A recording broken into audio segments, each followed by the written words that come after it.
Right, that's enough light. I'm gonna shut up. There's a dog in here!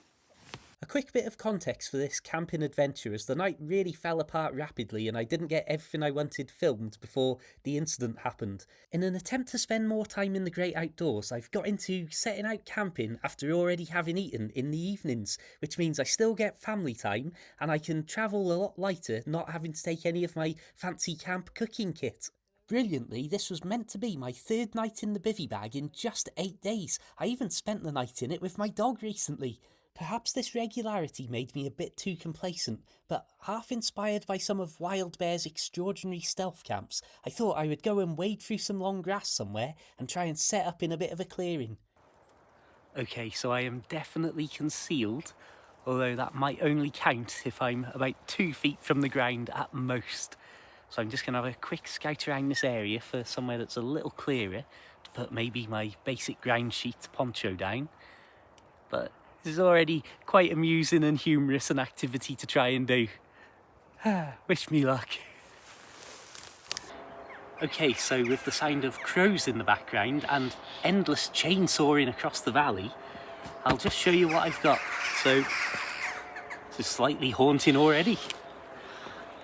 So, because I've travelled so lightly and simply, I've been able to fetch my very small camping stool. But ironically, I've got such poor cover from the wider world here that even this tiny little stool might actually be too high for me to sit on.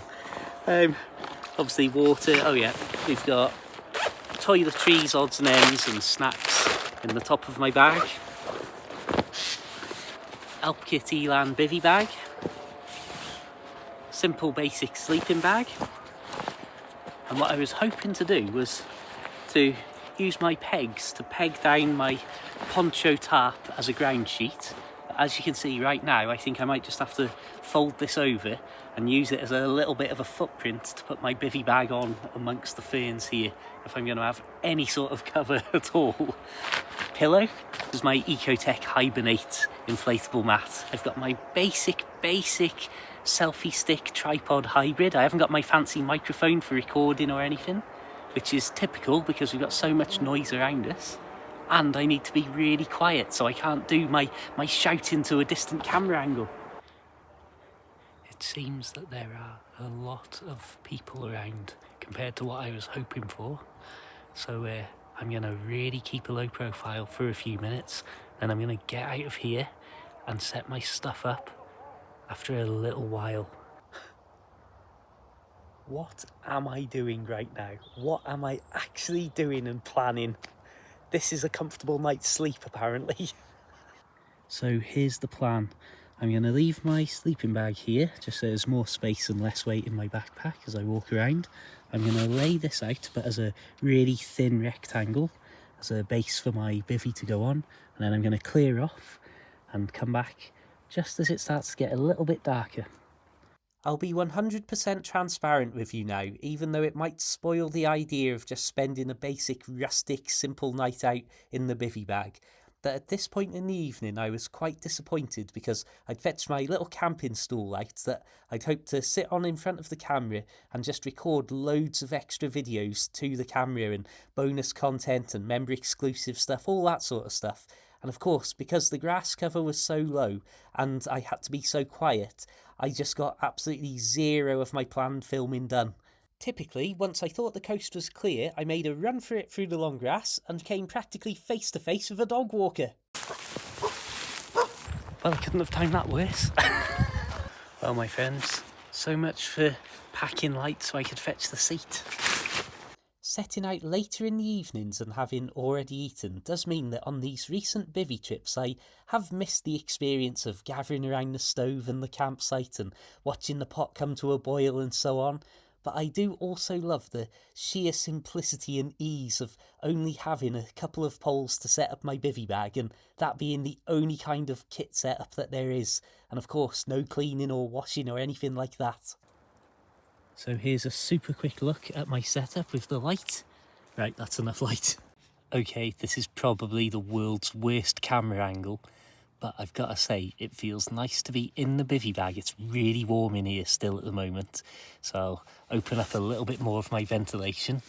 But it's just so low to the ground, I suddenly feel like I'm invisible again, and I absolutely love this. As many of you know if you've watched my other videos, just so cozy, and suddenly you just something as simple and low profile as this, you feel like you're inside a lot more than when you're lying on top of it.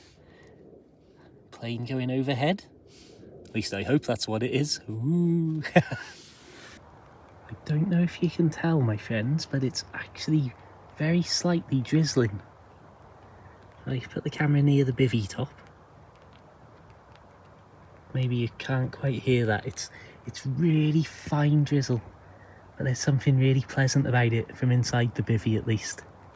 With rain in the air and the darkness truly upon us, at this point I just assumed that my night was over, so slightly disappointed that I hadn't got any decent footage recorded to camera, I set out to go to sleep.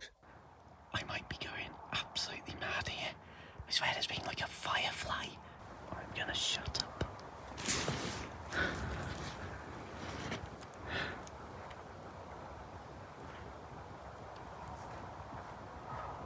I can hear... I think I can hear footsteps. I can't... I am keeping an extreme low profile right now. I think that the laser was coming from the far side of the trees, but I'm not 100%. I don't think it was actually aimed at me. I think it was just shining a laser for the sake of it.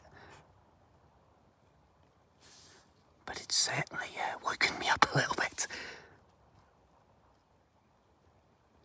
But to be honest, it's been quiet for about 10 minutes now, so I'm not too worried.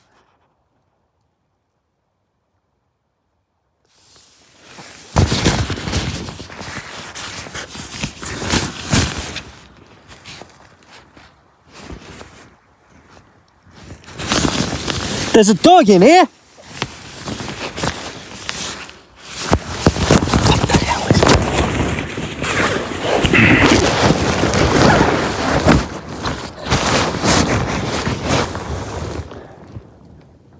Here's that footage slowed down because I got such a poor quality view of the situation, as I basically went from asleep to the most awake I've ever been in my life in the space of 1 second. When they were running away, I think it was a phone light rather than a proper flashlight of any kind. And I don't know if those lasers are one single tool or some sort of surveillance kit or something, I don't know. But I'm sure after I shouted, "There's a dog in here," which was the only thing I could think of in the heat of the moment, I'm sure you can hear a little exclamation from them, just a little "Ruh," as they were legging it. I'm going to play the audio from the immediate aftermath now. A couple of things to note: that there may be some muted moments because I never ever swear in videos, and that was a moment that really pushed me to the edge.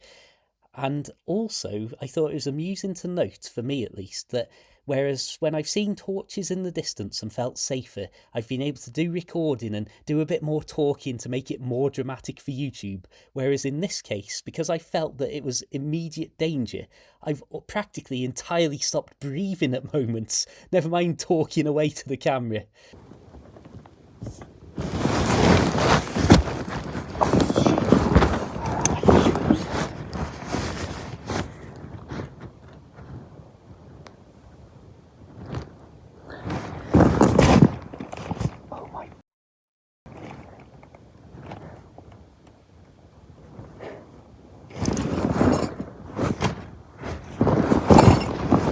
They've stolen my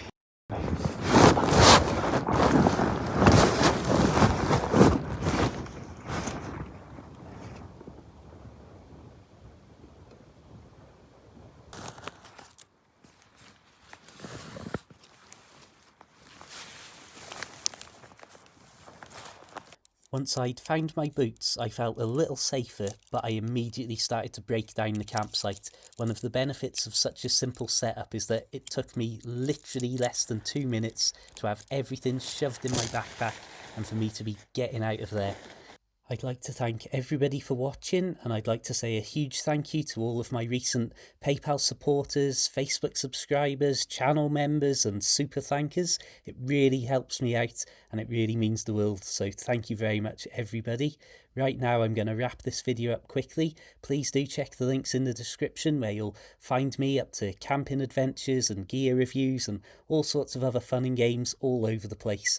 Until the next time though, my friends, keep it interesting, keep it camp worthy, have a fantastic day, and of course, my friends, farewell.